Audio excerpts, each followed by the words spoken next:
No woman keeps a cabin warm with sewing, Cynthia. You are just stitching your own grave. Every stitch she mocks will hold back the cold.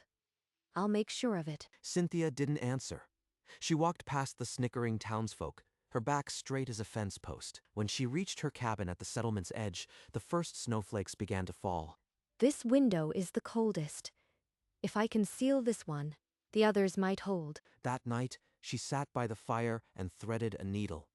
The hardest step. I'll need every scrap of fabric we have.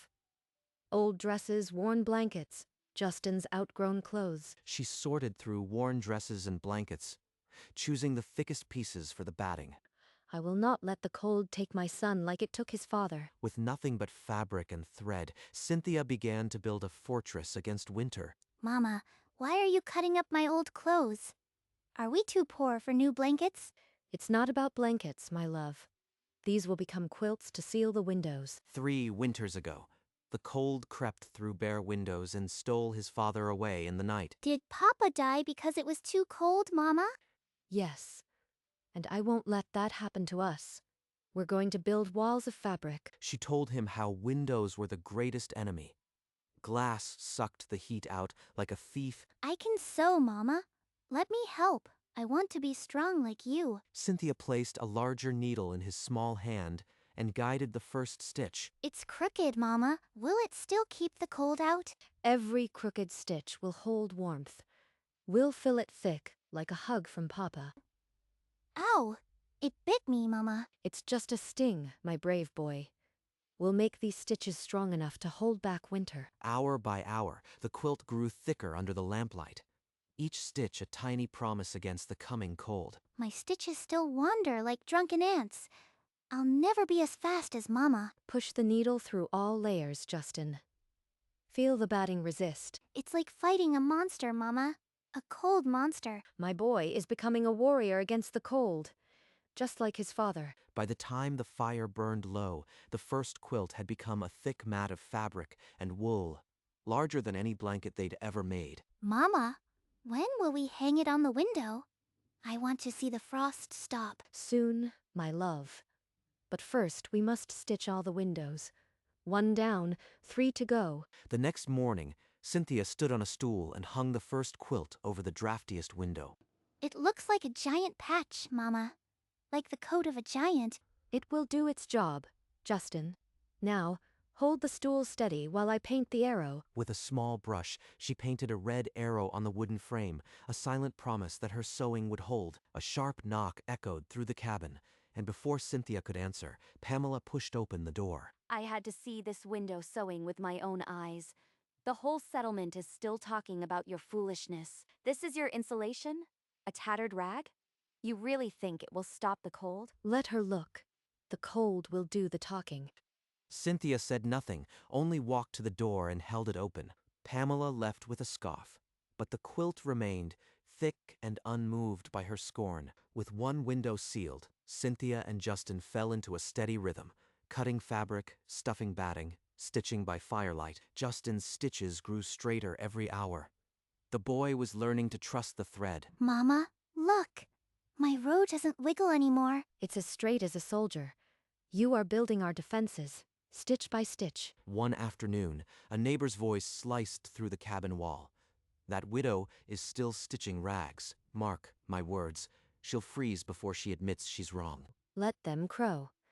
The cold will teach them soon enough. Are they still laughing, Mama? Yes, but we'll be warm while they're shivering under bare windows. The almanac hanging by the door warned of temperatures colder than any in 20 years. By week's end, 2 more quilts lay folded in the corner, their weight a promise against the coming freeze. That evening, she climbed the stool again and hung the remaining quilts, leaving one window bare to let in the pale moonlight. It's so dark, Mama. Are we hiding from the cold? We're not hiding. We're building a shield. As the fire died, the usual draft under the door was almost gone. The air felt still for the first time in years. Could it be? Is the sewing actually working? Justin slept undisturbed, his chest rising and falling under the thick blankets. At dawn, Cynthia peeled back a corner of the quilt. The window wore only a thin lace of frost. Mama, is that real? There's just a little bit of ice. It's real, my love.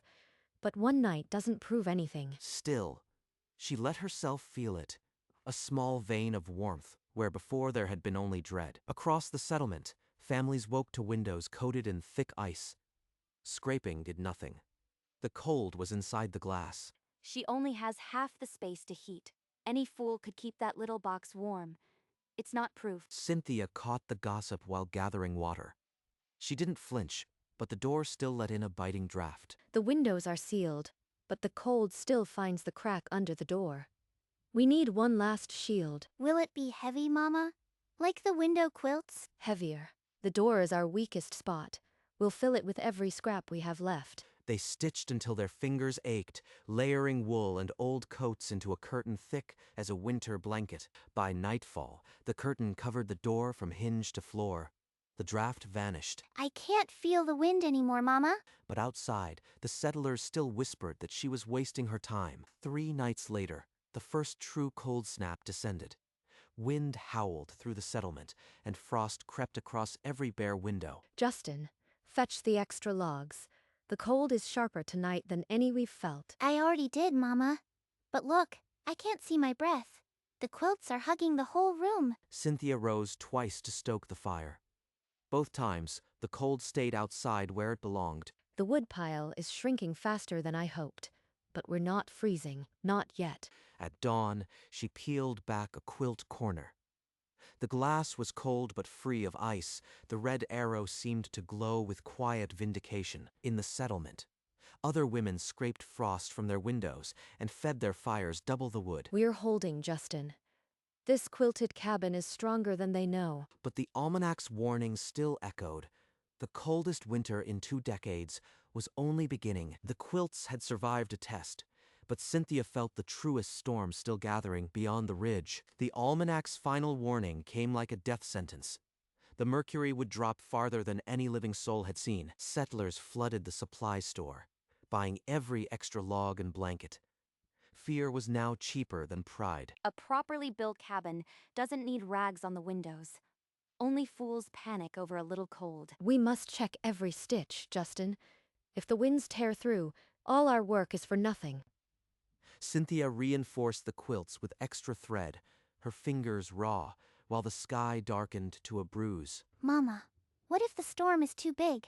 What if the quilts can't hold it? Then we'll hold each other.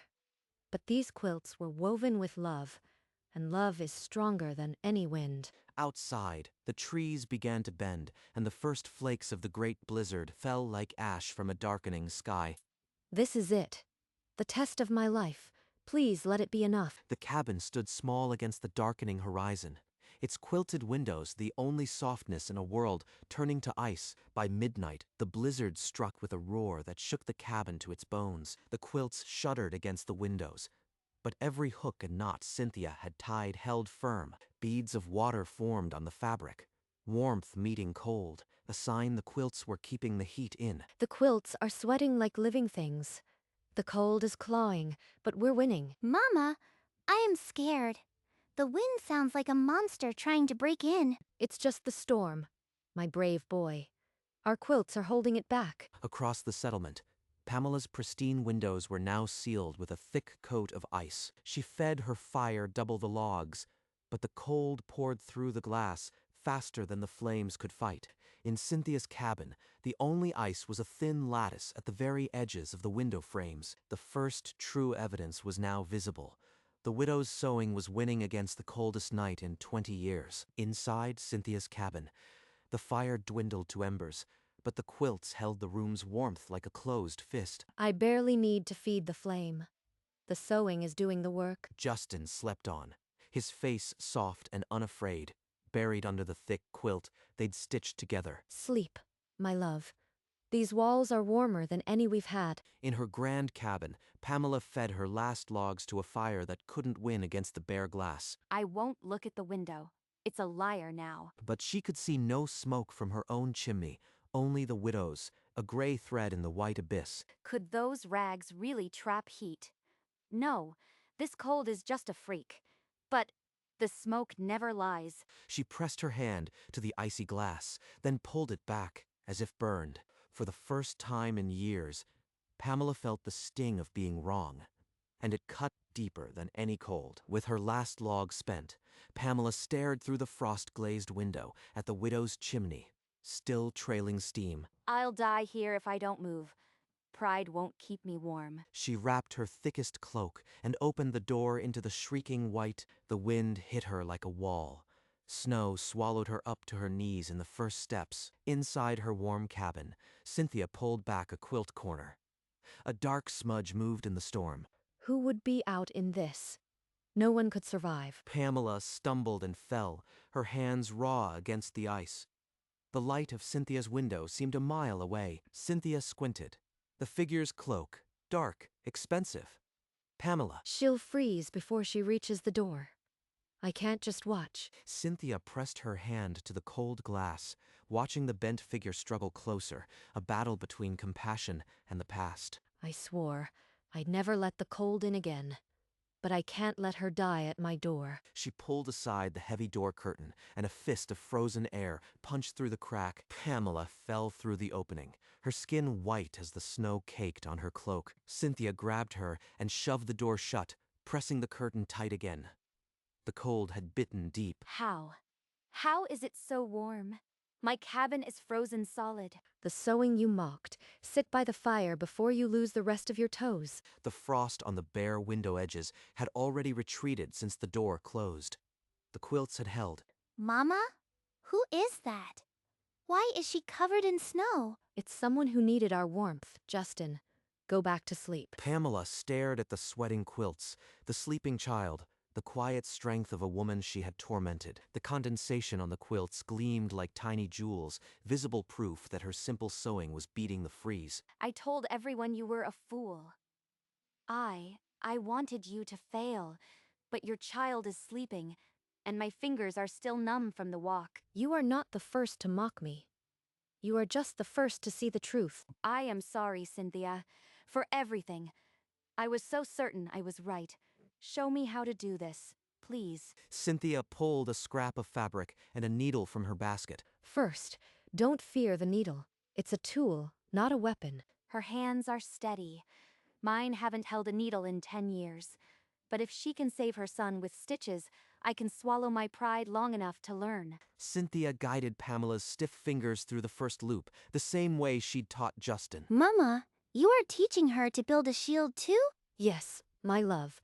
Everyone deserves a shield against the cold. As the night deepened, the two women kept stitching, their needles moving in a quiet rhythm that bridged years of scorn. I was jealous, Cynthia.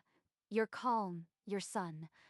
I thought tearing you down would make me feel stronger. Cynthia listened without judgment, her fingers never pausing. Fear does strange things, but you are braver now than you've ever been. Outside, the wind's fury began to soften into a gentle moan. The storm is breaking. You should go home before the daylight fades the trail. She handed Pamela a small quilt, newly stitched, its batting thick and warm. I don't deserve this, but I'll use it, and I'll teach others.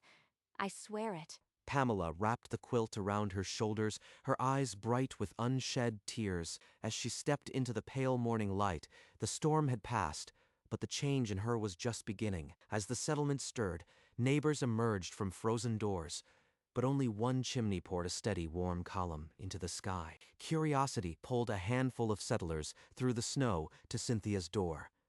They had to know how one small cabin defied the freeze. Cynthia opened the door, and warmth spilled out, startling the frozen group. Inside, they felt the dry heat.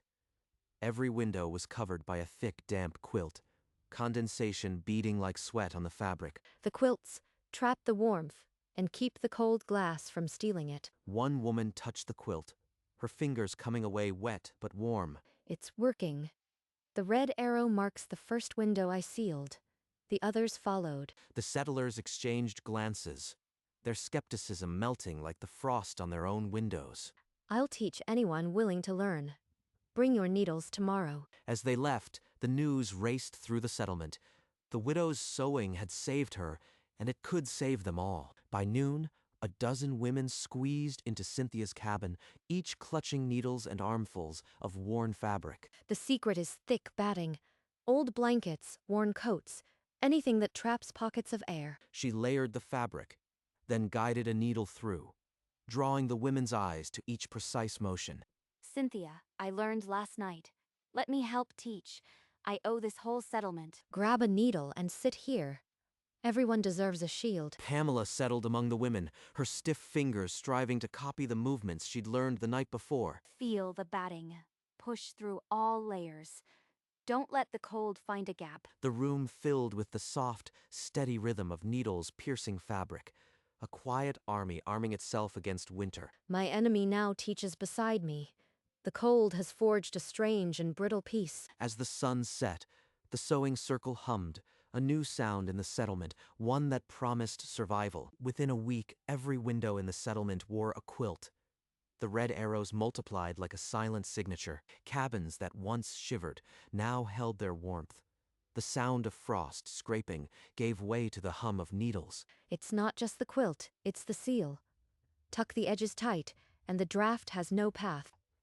Pamela moved from door to door, her old sharpness softened into something like a crusade. Your window is the largest in the settlement.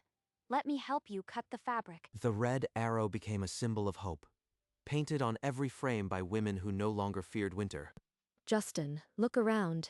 Every house has our arrow now. Even the ones who laughed, Mama. By the time the next cold snap came, the settlement was ready.